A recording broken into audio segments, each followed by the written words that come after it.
Hi, everyone. My name is Aaron, and I'm going to give a little talk to you today called AI in Advertising, Shaping the Future of Influence. When most of us hear the words artificial intelligence, I think we probably imagine things like robots, driverless cars, and maybe those powerful large language models that can write essays for us. They can write poems. They can answer trivia questions, sometimes even better than we can. But AI is not only changing how we work, travel, or learn, it's also changing something that touches us every single day, whether we're scrolling through Instagram, searching on Google, or even just walking down the street. And what I'm talking about here is advertising. Advertising is everywhere, as I think everyone knows. In fact, research has suggested that the average person is exposed to anywhere from 6 to 10,000 ads per day, which is incredible. Most of them we don't consciously notice, but AI ensures that the ones we do notice are the ones most likely to capture our attention. They're the ones that are most likely to influence our feelings and ultimately to shape our decisions. So today I want to talk with you about how AI is used in advertising, what impacts it's having on that industry, and also how it affects us as consumers. And then I'll also touch on issues like ethics, regulation, and psychology, because those are starting to matter more than ever before. So, taking a quick look back, um, advertising in the 20th century was built on mass media. So you think of things like a Super Bowl commercial that was watched by millions, or maybe a glossy magazine ad yeah, a glossy magazine ad that could show you a shiny new car. These campaigns were clever, they were creative, and they were sometimes actually quite memorable and ended up becoming iconic. But they were also what I would say I would call blunt instruments. You know, and the reason I say that is because everyone saw the same message regardless of who they were. So um, I would call it a blunt instrument in that way. But today, AI has replaced this sort of one size fits all approach with another approach that is much more personalized. It's no longer about reaching millions with one message.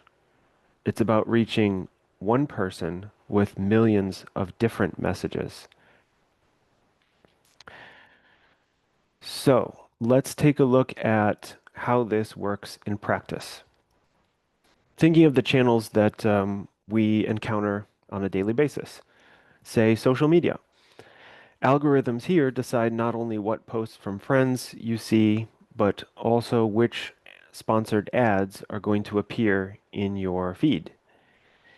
So, for example, I mean, have you ever wondered why that ad for running shoes popped up right after you Googled half marathon training? You think about that, that is AI connecting the dots between the platforms.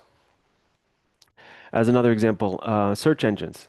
Advertisers bid on keywords like, for example, best Italian restaurant near me. So AI behind the scenes will then ensure that when you're hungry and searching at 6 p.m., the restaurant down the street appears at the top of your results. Another channel that this is used is in streaming video. So you've got platforms like YouTube and Hulu. They're using AI to deliver ads that match your viewing habits. But actually, it's going even further, right? Imagine you're watching a TV show. In one version, the characters drink Coca-Cola. In another version, they're drinking Pepsi. The brand you see depends on who you are, where you live, and what your data says that you prefer. Looking at retail and e-commerce, Amazon's recommendation engine is powered by machine learning. So, those suggestions that it shows you, like customers who bought this also bought that, that kind of thing. That's AI, and it drives a huge portion of Amazon's sales. So this is advertising that's not just targeted, it's dynamic, it's adaptive, and for the most part, it's invisible. Now, what kind of impacts is AI having on the industry? For the advertising industry, it's really quite revolutionary. Creativity is still the core of what advertisers do, but it now has to work hand in hand with data science. So ad agencies are doing things like hiring machine learning specialists alongside their graphic designers. Campaigns for advertising are are not just brainstormed in boardrooms, they're tested in real time by algorithms that measure which words, colors, and images will lead to the most clicks. And small businesses are benefiting from this too.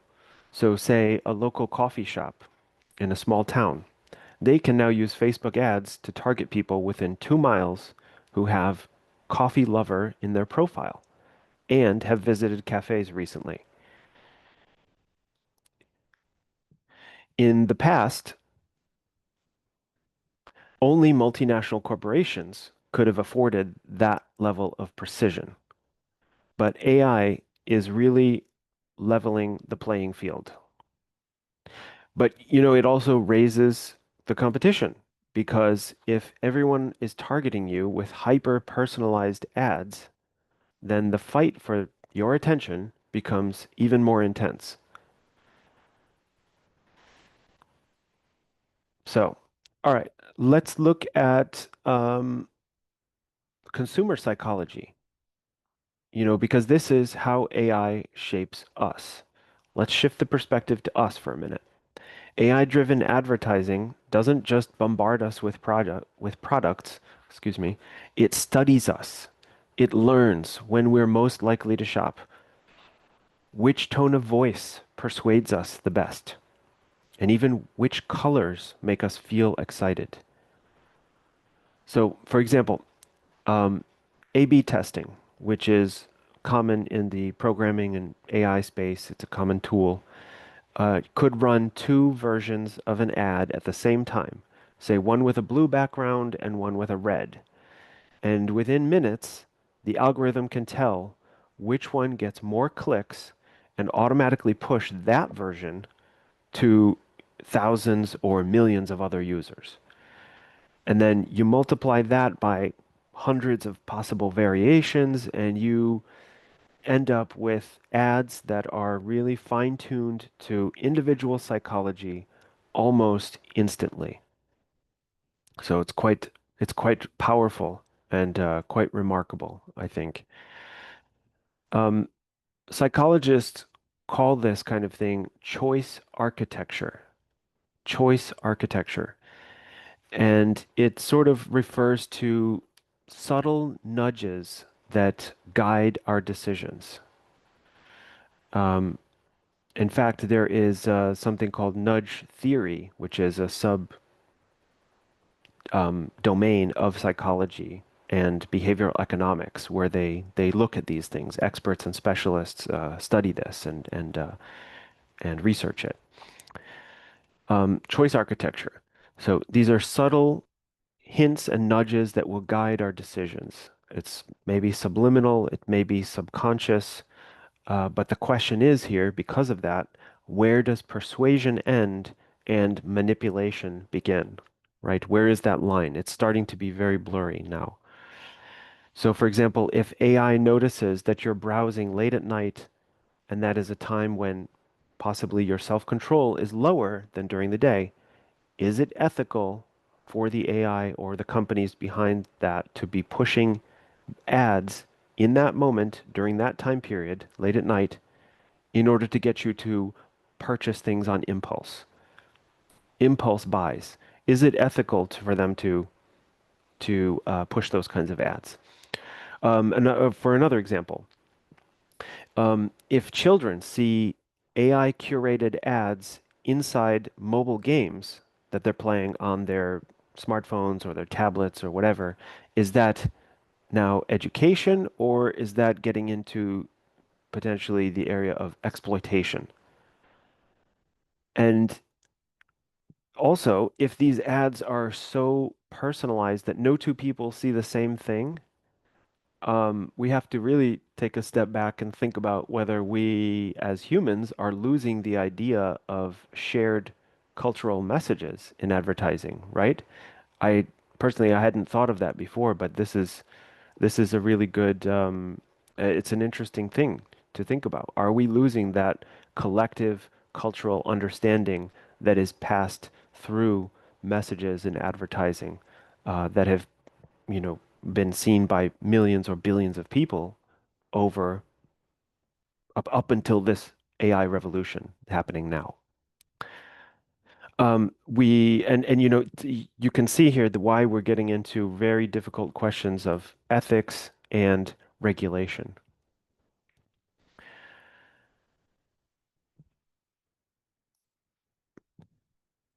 And this is why they're so important. Ethics and regulation are really important now more than ever, I think. So in Europe, for example, you have the General Data Protection Regulation. This is the GDPR law legislation that was, I believe it was passed several years ago. It requires companies to disclose how they collect and use data. Consumers have to give consent before their information can be shared. We have a few maybe state level laws that are somewhat similar in the United States. Like in California, they have what's called the CCPA law that gives similar rights to residents of California. Um, but in at the national level, the U.S. does not have um, as many personal data protection rules as they do in the EU. So, and the other problem, I mean, the main problem here is that AI is moving faster than these laws anyway. So the technology is just leapfrogging right past the legislators. Take deepfakes, right? You've all heard of deepfakes. Videos generated by AI that can mimic anyone's face or voice. In 2023, for example, we saw unauthorized deepfake ads of celebrities promoting products that they had never even heard of.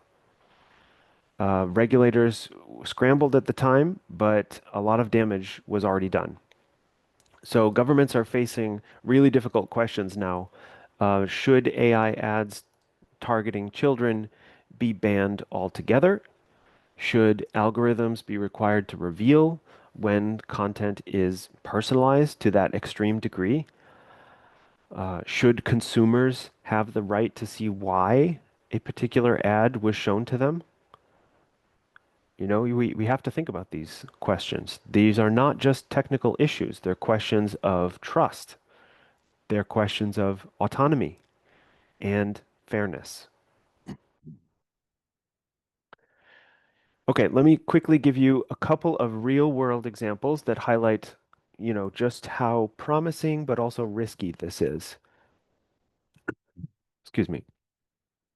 The first one is Nike's personalized emails. So this was a situation where Nike, the footwear and apparel company, used AI to tailor their marketing emails so that each customer sees recommendations based on their browsing and purchase history.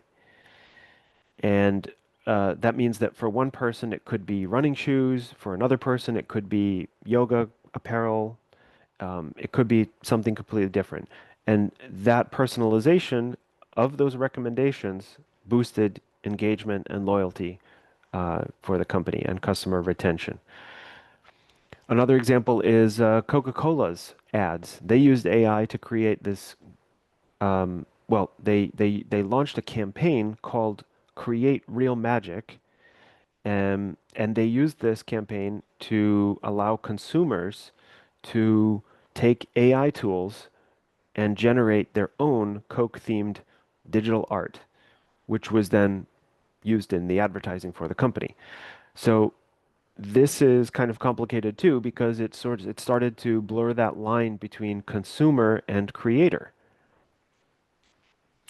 Then you also have one more example is the Cambridge Analytica scandal. And this is sort of taking a turn into the darker side of the potential of what's happening here because we remember this was a few years ago, but how data from Facebook was used to micro-target political ads, and that ended up raising concerns about democracy itself. These techniques were not illegal at the time, but they opened the world's eyes to how AI-driven advertising could influence things that are not only like so menial and that not only things like shopping or something that might not be considered as important for society, but voting and political directions and political systems. It can have huge impacts on that too. Okay, so real quick, let's talk a little bit about the future. Where are we going to go from here? There are a lot of possibilities on the horizon. You have things like emotion recognition, and that's going to be coming up probably within who knows how long now because things are happening so fast. But these would be ads that change their content depending on whether you look happy, tired, or frustrated while you're watching the screen where the ad is being served to you. Okay? So this is getting really personal, right?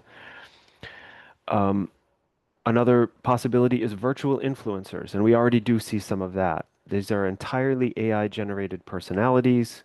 They sometimes can have millions of followers, endorsing products 24/7, and they have no human needs and no salaries that need to be paid. So it's just it's quite overwhelming what's happening here. Um, you have another possibility, which is negotiating ad assistance. So think of it this way. You imagine your phone that has a built-in AI that can filter ads for you. It could block the ones that are determined to be more manipulative and only let through legitimate offers that it thinks you'll genuinely appreciate.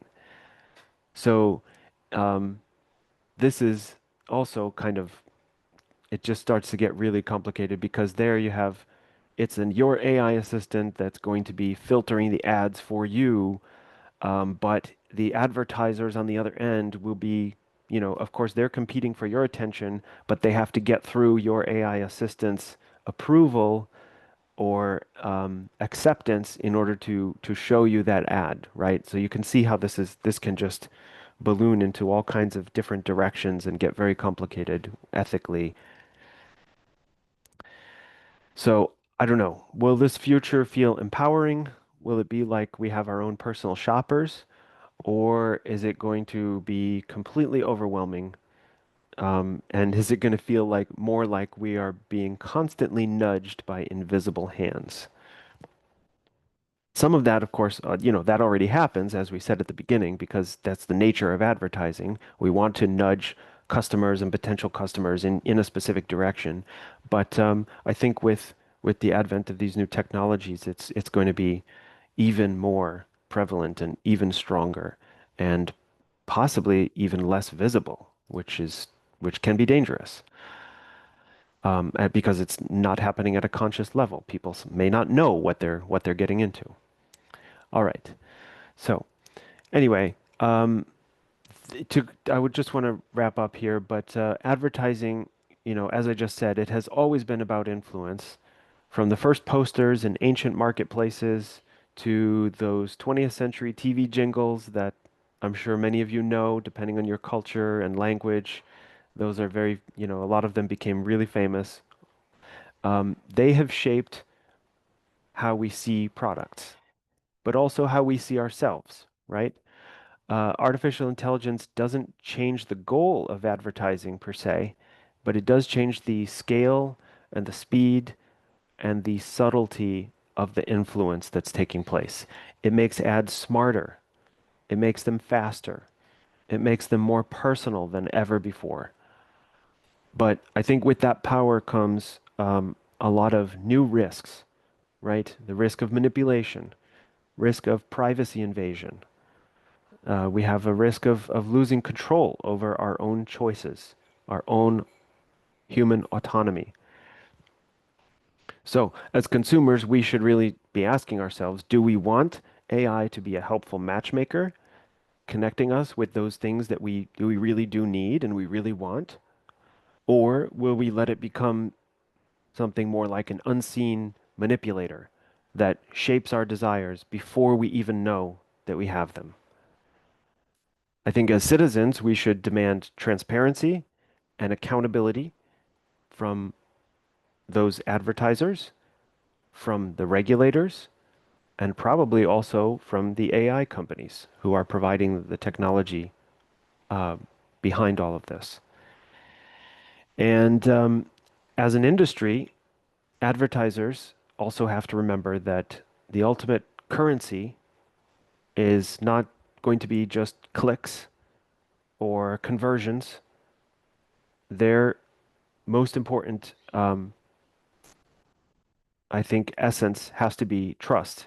They have to have trust, or they have to build the trust with the consumer in order for advertising to work and legitimize itself in the future. All right. Thank you very much, everyone. I hope you enjoyed the talk.